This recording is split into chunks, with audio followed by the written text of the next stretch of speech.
2015 മുതൽ ഈ കുടുംബത്തില് ആരാധനായിട്ടുള്ള സ്വർഗീയനായിട്ടുള്ള കൃഷ്ണൻ എഴുത്തച്ഛന്റെ കുടുംബം ഞങ്ങളുടെ പ്രസ്ഥാനത്തോടൊപ്പമാണ്. ശ്രീമാൻ സുരേഷ് ഗോപിയുടെ സമയത്ത് അന്ന് അദ്ദേഹത്തിന് ഒരു ചുമതല കിട്ടിയപ്പോ, കോക്കനട്ട് ബോർഡിന്റെ ചുമതല കിട്ടിയ സമയത്ത് അദ്ദേഹം തന്നെ ഇവിടെ വരികയും സന്ദർശിക്കുകയും അതിന്റെ ഇവിടെ മാധ്യമപ്രവർത്തകരുടെ മുന്നിൽ തന്നെ ആ ശിലാഫലകം ഇവിടെ നിങ്ങൾക്ക് നോക്കിയാൽ കാണാൻ സാധിക്കും.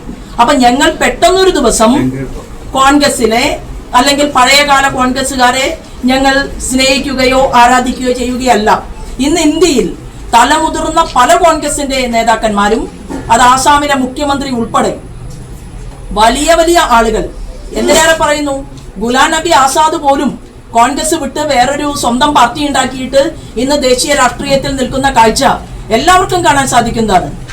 ആകെയുള്ള ഒരു അഭ്യർത്ഥന എന്ന് പറയുന്നത്, ഇപ്പോൾ നടന്നുകൊണ്ടിരിക്കുന്ന ഇന്ത്യൻ നാഷണൽ കോൺഗ്രസ് എന്ന് പറയുന്ന പ്രസ്ഥാനത്തിനകത്ത് ഇന്ന് നടന്നുകൊണ്ടിരിക്കുന്നത് കുടുംബാധിപത്യ വ്യവസ്ഥിതിയോട് പ്രേമമുള്ള, സ്നേഹമുള്ള, ആദരവുള്ള, ആ കുടുംബത്തെ നെറുകിലേറ്റിയിട്ടുള്ള, തലയിലേറ്റിയിട്ടുള്ള മുഴുവൻ ആളുകൾക്കും അംഗീകാരം കിട്ടുകയും കൂടുതൽ അംഗീകാരം കിട്ടുകയും, എന്നാൽ ഞാനൊക്കെ ബഹുമാനിക്കുന്ന ഒരു ലീഡറാണ് VM സുധീരൻ.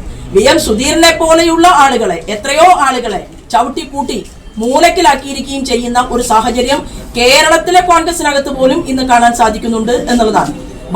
ഞങ്ങളെ സംബന്ധിച്ച് ഞങ്ങളുടെ പ്രാതസ്മരണയിൽ, രാഷ്ട്രീയ സ്വയംസേവക സംഘത്തിന്റെ നിത്യവും ജപിക്കുന്ന പ്രാതസ്മരണയിൽ ഈ നാടിന്റെ പ്രതിധ്വനിയായിരുന്ന ഒരു ജാതി ഒരു മതം ഒരു ദൈവം എന്ന് പറഞ്ഞ ശ്രീനാരായണ ഗുരുദേവന്റെ അദ്ദേഹത്തെ കുറിച്ചുള്ള വാക്കുകളുണ്ട്. അത് ഞങ്ങളുടെ സ്മരണയായിട്ട് ഞങ്ങൾ നിത്യവും ജപിക്കുന്നുണ്ട്. എല്ലാ ഓഫീസുകളിലും, RSSന്റെ ഓഫീസാകട്ടെ, ഭാരതീയ ജനതാ പാർട്ടിയുടെ ഓഫീസാകട്ടെ, ശ്രീനാരായണ ഗുരുദേവന്റെ ഫോട്ടോയുണ്ട്. ഏതെങ്കിലും മറ്റൊരു രാഷ്ട്രീയ പാർട്ടിയുടെ ഓഫീസിൽ ഇത് ഉണ്ടോ? ഇങ്ങനെയുള്ള ആളുകൾ ഉണ്ടോ? ചട്ടമ്പി സ്വാമികൾ, നമ്മുടെ നാടിനു വേണ്ടി പ്രവർത്തിച്ച മഹാരഥന്മാരെ ഞങ്ങൾ കൂടുതൽ സ്മരിക്കുകയും ഞങ്ങൾ കൂടുതൽ സ്നേഹിക്കുകയും ചെയ്യുമ്പോൾ അതിനകത്ത് BJP രാഷ്ട്രീയം കളിക്കുന്നു എന്ന് പറഞ്ഞിട്ട് കാര്യമില്ല. മൺമറഞ്ഞു പോയ നല്ല കോൺഗ്രസിന്റെ ദേശാഭിമാനികളായിട്ടുള്ള ആളുകളെ സ്വന്തം പാർട്ടിയിലെ യുവതലമുറയ്ക്ക് കുറെ കൂടുതൽ പരിചയപ്പെടുത്താൻ ഈ പ്രസ്ഥാനത്തിനകത്തെ ആളുകൾ തീരുമാനമെടുത്താൽ അത് പ്രസ്ഥാനത്തിന് നല്ലതായിരിക്കും എന്ന് മാത്രമേ എനിക്ക് അതിനെക്കുറിച്ച് പറയാനുള്ളൂ. പ്രയോഗമാണ് VM സുധീരൻ നടത്തിയത്. എന്താണ് ശ്രീമാൻ VM സുധീരന്റെ ഭാഗത്തു നിന്ന് ഇത്തരത്തിലുള്ള ഒരു സ്റ്റേറ്റ്മെന്റ് ഞങ്ങൾ ആരും തന്നെ പ്രതീക്ഷിച്ചില്ല. കാരണം കോൺഗ്രസിന്റെ പ്രത്യയശാസ്ത്ര പ്രതിബദ്ധത കുറവുണ്ട്. ഒരു കാലത്ത് ആരാധ്യനായിരുന്ന സീതാറാം കേസരിയെ ചുമലിലെടുത്തുകൊണ്ട് പുറത്തേക്ക് ഇട്ടിട്ടാണ് സോണിയാഗാന്ധിയെ കുടുംബാധിപത്യ മഹിമ മാത്രം വെച്ചുകൊണ്ട് കോൺഗ്രസിന്റെ അഖിലേന്ത്യാ പ്രസിഡന്റ് പദവിയിൽ ഇരുത്തിയത് എന്നുള്ളത് രാജ്യത്തെ തലമുതിർന്ന മുഴുവൻ കോൺഗ്രസുകാർക്കും അറിയാമെന്നിരിക്കെ എന്തുകൊണ്ടാണ് ശ്രീമാൻ VM സുധീരൻ ഇത്തരത്തിലൊരു സ്റ്റേറ്റ്മെന്റ് പറഞ്ഞത് എന്നത് ഞങ്ങൾക്കറിയില്ല. മറ്റൊന്ന്, കേളപ്പജി ഇവരുടെ പഴയകാല ലീഡറായിരുന്നല്ലോ. കേളപ്പജിയെ കുറിച്ച് എത്ര യോഗങ്ങളിൽ കോൺഗ്രസ് അനുസ്മരിക്കുന്നുണ്ട്.